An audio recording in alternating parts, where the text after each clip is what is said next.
They worked hard their whole lives, paid taxes, raised families, contributed to the country they love. But now, when it's finally time to rest, they can't. Retirement in Canada is no longer a peaceful dream. It's a financial nightmare. Seniors are going back to work just to survive. Some are even choosing between groceries and medication. How did we get here? In one of the richest nations on earth, why are so many Canadians too broke to retire? This is Canadian Rant, and today we're exposing the harsh truth about growing old in a country that's forgotten its promises. Crushing debt. $50,000 worth of credit card debt, $50,000 line of credit, a high mortgage. My husband's wanting to retire. So you want to retire in Canada? Well, you can't, because the 5-year-old woman has to do Uber Eats or skip the dishes to make ends meet. There is a serious fucking problem in the country. You'll be working until the day you die.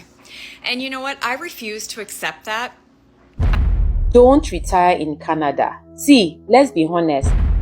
Retirement in Canada is outdated and unrealistic for most people.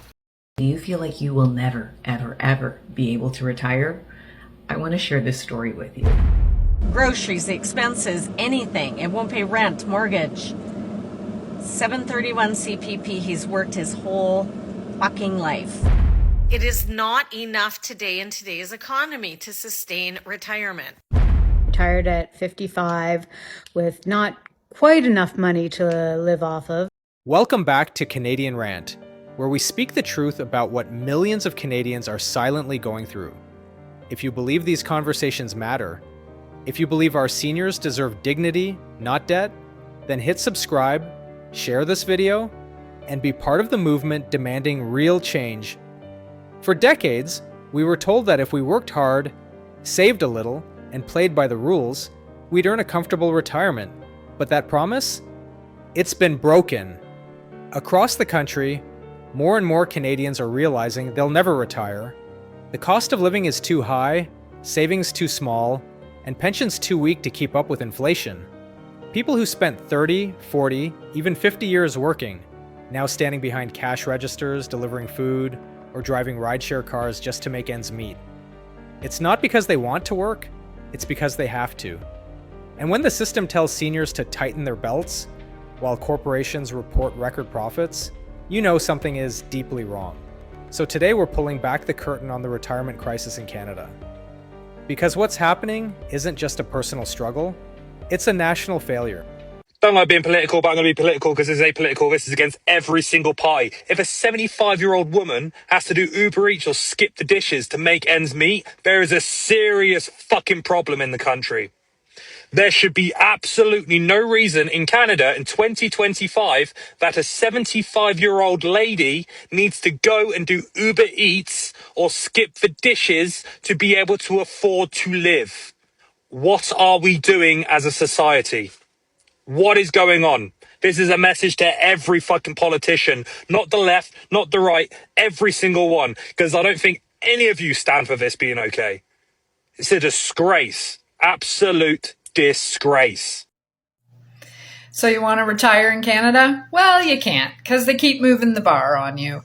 Because at one point you were saving what you thought would be enough to retire in Canada, and now everything has gone nutty. Inflation is high, cost of living is high, and so now all the money that you were using to save towards your retirement needs to go to just being able to live. And then beyond that, what you have saved isn't going to be nearly enough to live comfortably, or you're probably going to have to work till you die. So what am I doing about it? Digital marketing. Ask me how. We have a blueprint. You don't need any experience. You don't need to be tech savvy. You don't need to know how to use TikTok, but I can help you out. So if you do want to retire in Canada, then hit me up with the how and I'll share all the info with you. So here's a reality check. If nothing changes, you'll be working until the day you die. And you know what? I refuse to accept that.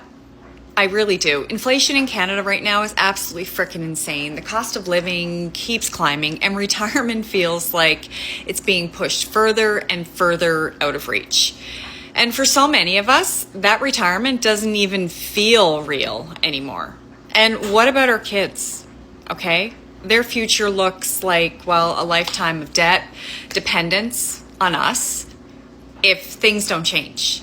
So that's why I stopped grinding harder and started working smarter. Building something that runs on automation, fits into my life, and gives me choices. I'm not waiting until retirement to start living. I refuse to do that, and neither should you. So Deloitte put out their latest piece here on a survey that they did involving about 4,000 retirees between the ages of 55 and 64 and how to address that retirement gap of getting them from where they are to where they need to be.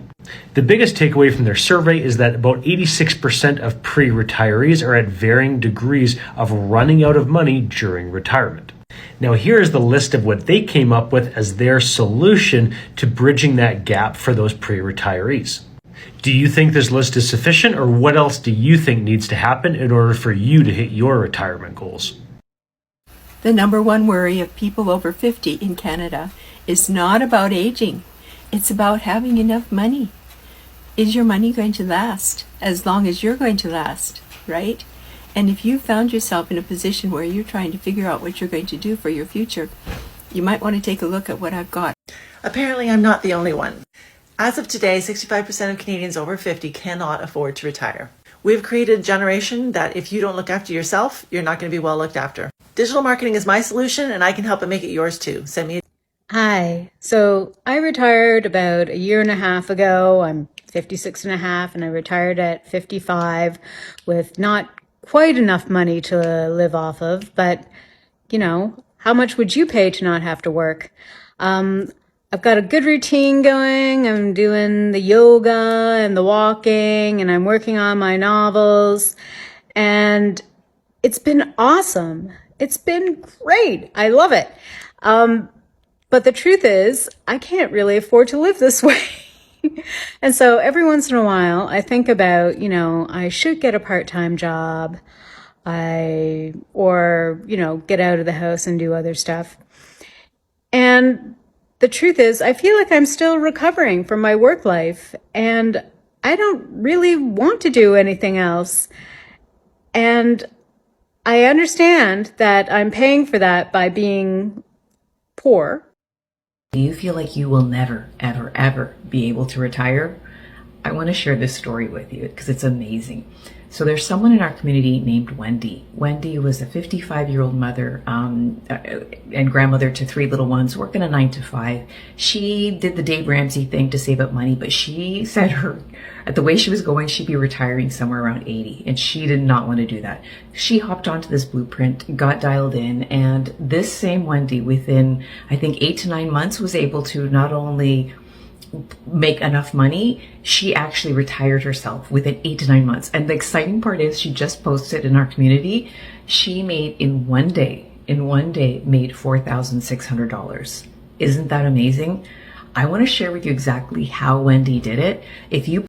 Most Canadians will retire broke. Yes, even people with jobs, RRSPs, and savings. Let me explain before you panic. The first mistake is to plan your retirement around CPP and OAS. CPP and OAS.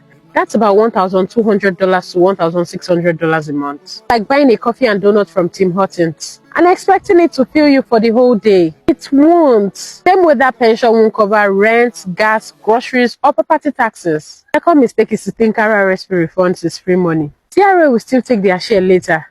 You're just delaying your tax bill. Oddly, too many people misuse their TFSA. They leave it empty or treat it like a piggy bank instead of investing inside it to grow tax-free. And last, debts. Canadians carry mortgages, credit cards, even car loans into retirement. CRA doesn't forgive your debt just because you're 65. The ones who don't retire broke, they invest inside their TFSA, use RRSP strategically with their tax brackets, and build income streams before retirement.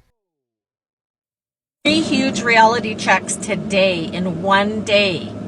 This morning, was talking to a friend, and he was saying that his CPP is about to kick in, and it's $731 a month. That ain't gonna pay the bills. That ain't even gonna pay the groceries, the expenses, anything. It won't pay rent, mortgage.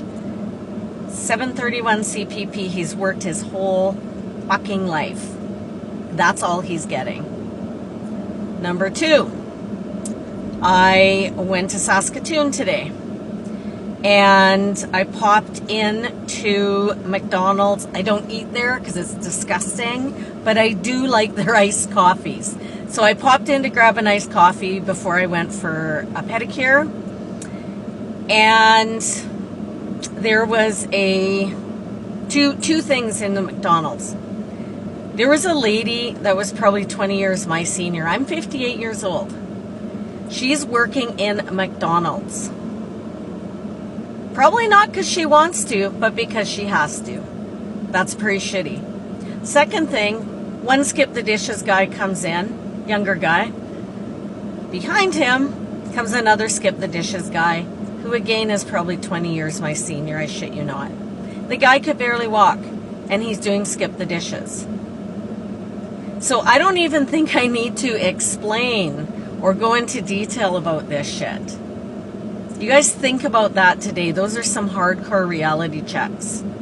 And you don't have to go there. You don't have to go there. You got to start getting your shit together. If you're not happy where you are, you got to take action or nothing will change.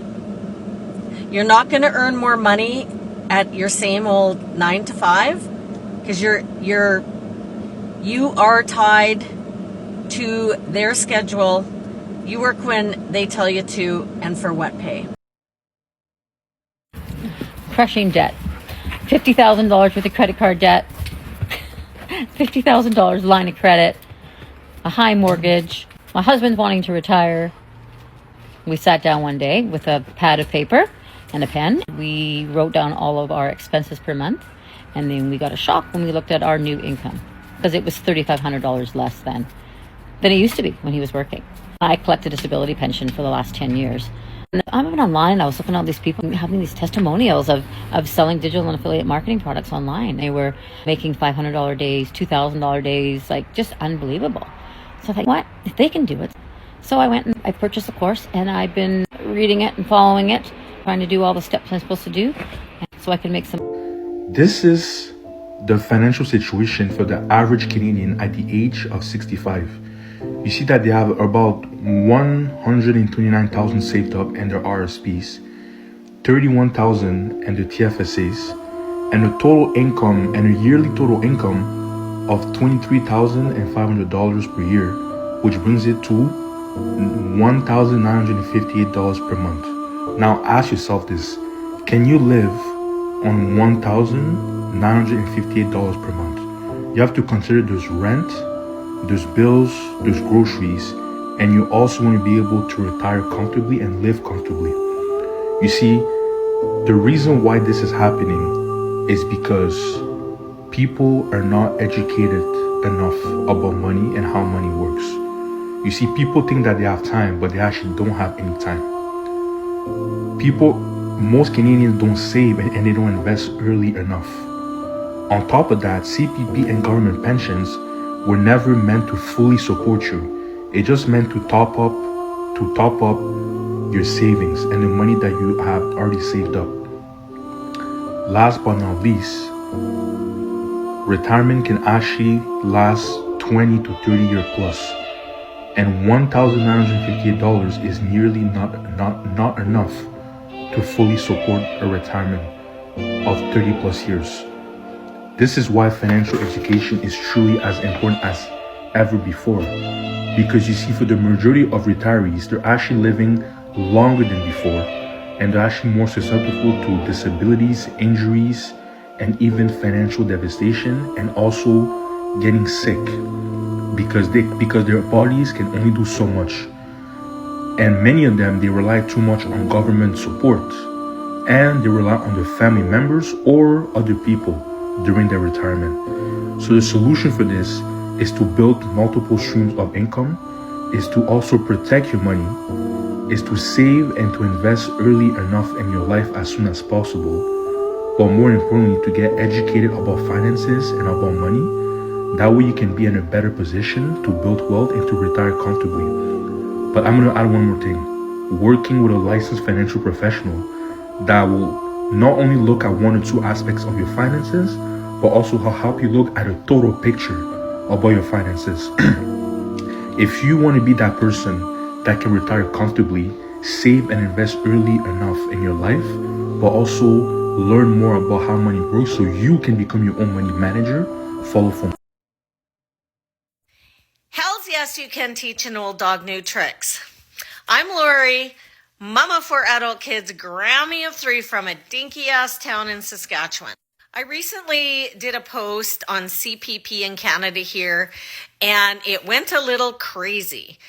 The bottom line is the majority of the average Canadian, even if you had savings put away 5 years ago, it is not enough today in today's economy to sustain retirement. Guys, I don't have CPP. I was a real estate agent and I didn't pay into CPP.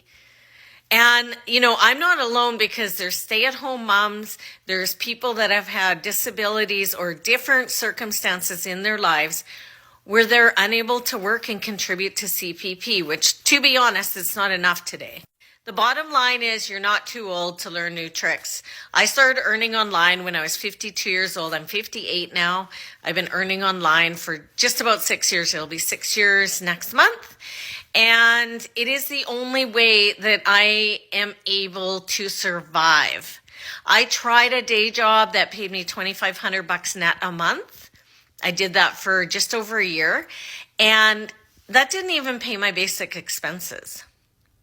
Earning online, you guys, I make 4 times that. I make 10K Canadian a month. Online. Retirement in Canada is outdated and unrealistic for most people. What do you think?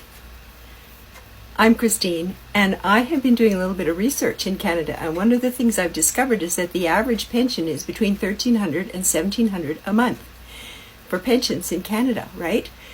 But here's the thing. When you take an average of what it costs to live in a 1-bedroom apartment, it's over $2,000 a month in Canada. That's average, okay?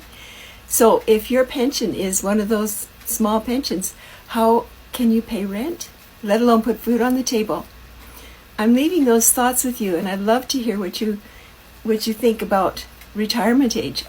Can we retire at 65 in Canada? Is that practical anymore? So this morning as I was walking through town, I bumped into a friend of mine who I haven't seen in at least 3 years. And he told me he just got back from Mexico. And he spent the past 6 months in Mexico because he's a contractor and he builds houses, and he obviously only does so in the summer months for the most part. And so I asked him, I said, well, that must have been expensive. And he goes, no, actually, he said, I actually save money when I go to Mexico. He said, I could not afford to stay in Canada and do nothing. He said, my savings would have been depleted in no time flat. Like, I had to go somewhere that was less expensive to live. He said, I went to Mexico and I rented a 1-bedroom apartment or a studio. It came with actually a little scooter. So, he was able to zip around on the scooter. He said, I had Blue Cross medical insurance, so I was fully covered for medical, and I was buying, fresh food all the time, and I was even going out to restaurants a fair amount of time, and I had a phone and internet and all that kind of stuff. And that entire cost wound up being about $800 US a month, which is what, like $1,150 Canadian, maybe something like that. Maybe 1,200. But ultimately, what he was saying is that, it was far less expensive to live abroad than it was to live in Canada. And so, he wasn't going to Mexico to try and, escape winter and, just go and enjoy the sun. He had no choice but to get the hell out of Canada because he couldn't afford to stay here. And that, really struck a chord with me because he was telling me that he researched how much it costs to become a Mexican citizen, and I think it's like $5,000. And he plans on, building 2 or 3 more houses and then selling them and then taking whatever he's made from those and moving to Mexico and living there full time because he cannot afford to retire in Canada. And I thought, We had to sell our house. so that my husband could finally retire. Our debt was at an all-time high. We had over $90,000 plus the mortgage. And honestly, we were embarrassed. We're in our 60s, nothing saved, no little nest egg, no secret jar of money, just debt. But here's the truth. We live in Canada, and the cost of living here is insane. Groceries, bills, it felt impossible to ever get ahead.